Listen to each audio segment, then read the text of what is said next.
नमस्कार, मैं हूं कुमार गजेंद्र। जनपद ऑन द स्पॉट में आपका स्वागत है। हमारे एक दूसरे social media platform podcast with Kumar Gajendra में भी आपका स्वागत है। अगर आपको हमारी खबरें अच्छी लगती हो तो आप हमारे चैनल को ज्वाइन कर सकते हैं। इसके अलावा सुपर थैंक्स का बटन दबाकर भी आप हमें मदद कर सकते हैं। अब हम खबर बताते हैं। दिल्ली के मुख्यमंत्री जो अरविंद केजरीवाल हैं, उनके सेकंड यानी कि डिप्टी सीएम मनीष सिसोदिया जिस तरीके से जो शराब घोटाले के मनी लॉन्ड्रिंग केस में वो फंसे हुए हैं, वो सचमुच बहुत गंभीरता वाला है।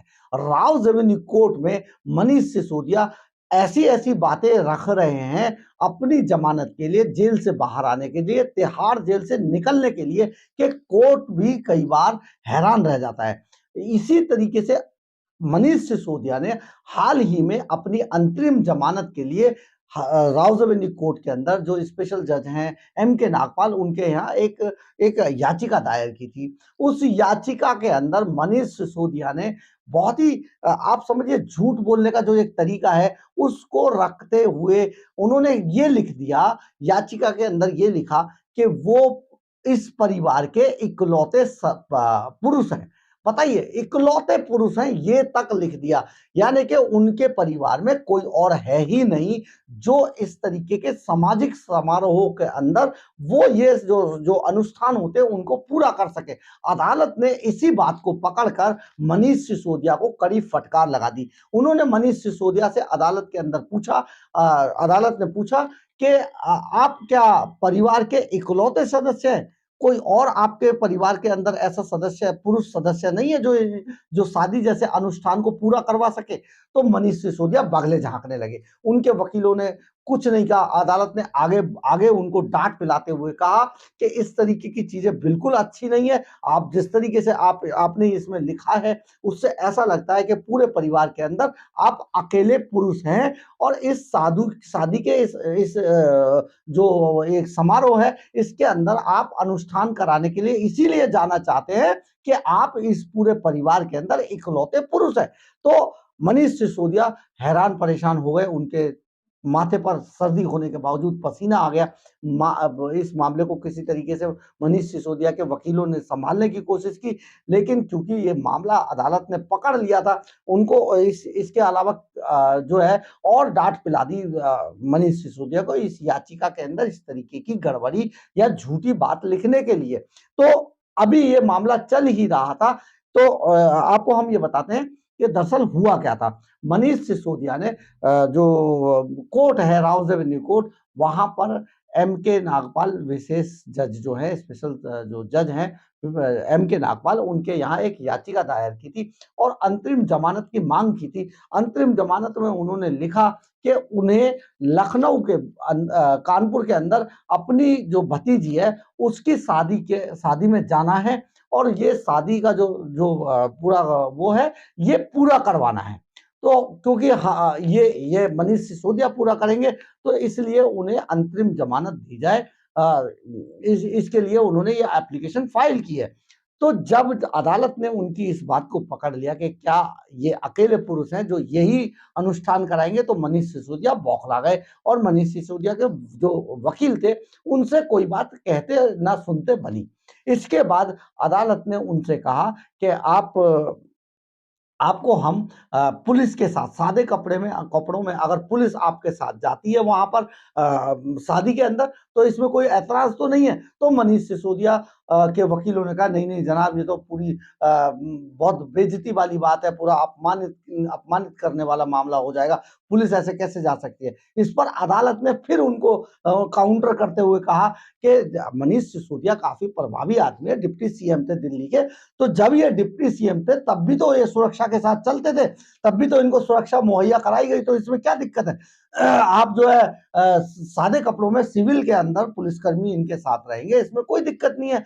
लेकिन मनीष सिसोदिया के वकीलों ने फिर ऐसा करने से मना किया, अदालत से गुजारिश करनी शुरू कर दी। इसके बाद अदालत ने मनीष सिसोदिया को कहा कि ऐसा है, अगर बिना पुलिसकर्मियों के आप वहाँ जाएँगे तो एक काम कीजिए, आपको 1 दिन के लिए अंतरिम ज़मानत पर भेजा जा सकता है। इससे आगे हम नहीं कर पाएँगे।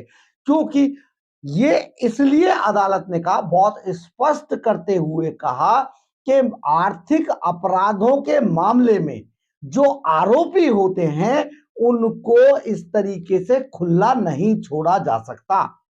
अदालत की बात को एक बार और गौर से सुनिएगा, बहुत इंटरेस्टिंग है। और मनीष सिसोदिया किस तरीके से इस पूरे मामले के मास्टरमाइंड है, साजिश करता है, इसको अदालत बार बार कह रही है।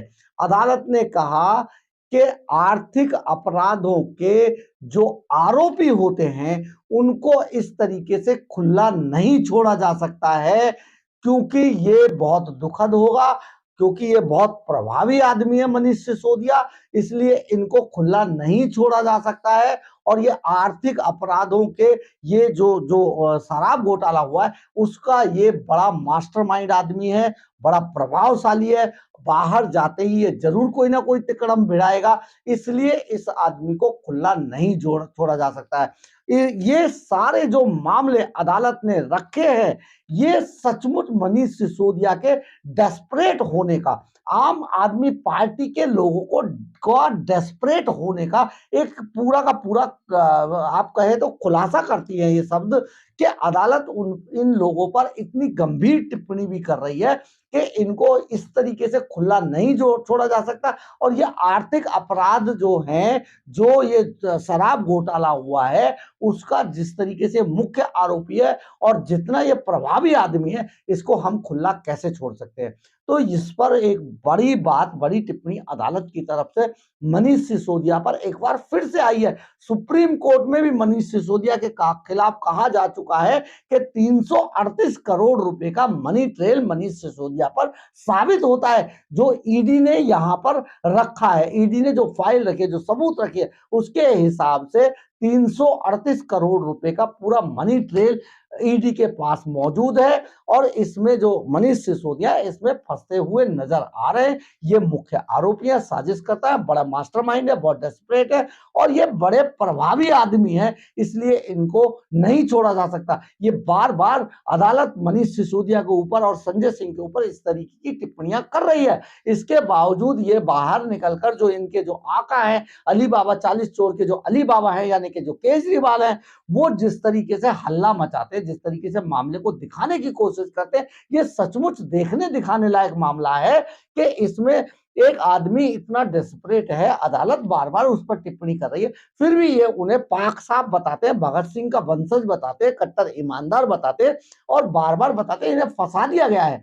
आखिर ऐसा कैसे फंसाया गया है जिस पर अदालत टिप्पणी कर रही है? अगर फंसाया जाता तो भारतीय जनता पार्टी इस पर टिप्पणी करती, भारतीय जनता पार्टी के नेता इस पर टिप्पणी करते, तब मान सकते थे कि इनको फंसाया जा रहा है। लेकिन यहाँ तो इन जो फंस गए हैं, इसमें शराब घोटाले में जो फंसे हुए हैं, इन पर अदालत इतनी गंभीर टिप्पणी कर रही है, इसके बावजूद आम आदमी पार्टी जो केजरीवाल एंड कंपनी है, इनके बचाव में यानी कि अदालतों के जो आदेश हैं उनको भी अनदेखा कर देते हैं। जनता के सामने ऐसे इनोसेंट बन के जाने की कोशिश करते हैं जैसे कुछ हुआ ही नहीं है। और ये सारा जो प्रपंच है ये भारतीय जनता पार्टी उनसे राजनीतिक द्वेष के कारण खड़ा कर रही है। ये बड़ा मामला है और मनीष सिसोदिया को 2 दिन के लिए भेजा गया है। अब मनीष सिसोदिया के आसपास सुरक्षा कर्मी भी है, उनको एक कंडीशनल बेल है, उनको फोन नहीं इस्तेमाल करना है, उनको लोगों से बातचीत नहीं करनी है और हो सकता है गुपचुप तरीके से इनके आसपास ईडी के लोगों को लगाया गया हो, पुलिस और सीबीआई के लोगों को लगाया गया हो कि वो जरूर इस बात का ध्यान रखें कि मनीष सिसोदिया किसी भी तरीके से किसी को राजनीतिक रूप से इफेक्ट ना पहुंचा पाए, किसी गवाह या सबूतों को छेड़छाड़ ना कर पाए, गवाहों को धमका ना पाए। ये सारा इंतजाम अदालत की तरफ से किया गया है मनीष सिसोदिया के लिए। बहरहाल मनीष सिसोदिया की जो अंतरिम जमानत की याचिका है रावरेवन्यू कोर्ट में 17 फरवरी को इस पर अगली सुनवाई होने वाली है और इसके बाद डिसाइड होगा कि मनीष सिसोदिया का क्या किया जाए। हालांकि हम आपको अभी बता देते हैं, दावे के साथ कहते हैं, जिस तरीके से अदालत ने टिप्पणी की है, मनीष सिसोदिया की अंतरिम जमानत की ये याचिका रिजेक्ट होगी, ये पक्का है, क्योंकि अदालत ने बहुत गंभीर टिप्पणी मनीष सिसोदिया के खिलाफ की है। इसकी बिला पर हम आपको कह सकते हैं कि मनीष सिसोदिया को जमानत नहीं मिलने वाली है। अगर आपको हमारी खबर अच्छी लगी हो तो आप इसे लाइक, सब्सक्राइब और शेयर जरूर करें। कमेंट्स बॉक्स में अपनी राय जरूर लिखें, इससे हमें ऊर्जा मिलती है। जय हिंद, जय भारत।